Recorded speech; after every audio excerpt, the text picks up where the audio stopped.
Hi అండి. అందరికీ నమస్కారం. Welcome to our channel.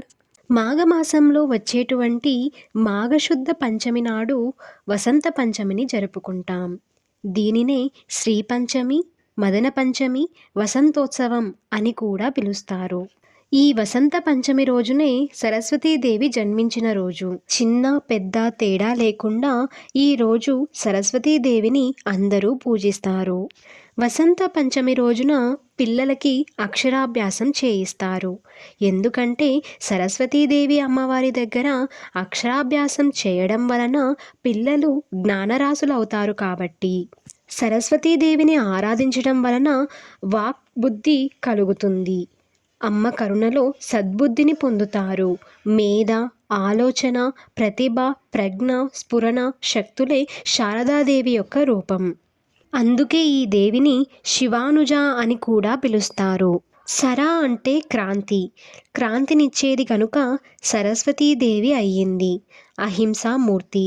ఈ తల్లిని తెల్లని పువ్వులతోనూ వస్త్రాలతోనూ శ్రీగంధంతోనూ అలంకరిస్తారు. క్షీరాన్నాన్ని, నేతితో కూడిన వంటకాన్ని ప్రసాదంగా పెడతారు.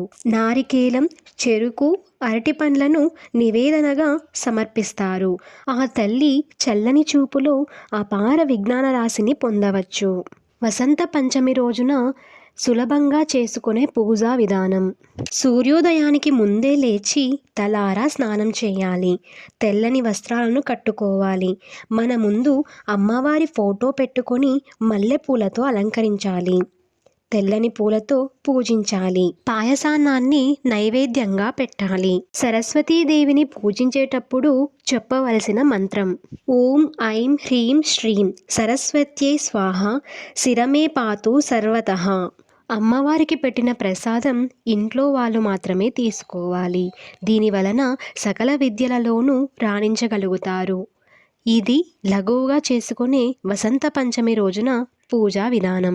ఈ వీడియో కనుక మీకు నచ్చినట్లయితే లైక్ చేయండి, షేర్ చేయండి, సబ్స్క్రైబ్ చేసుకోవడం మర్చిపోకండి. Thank you for watching.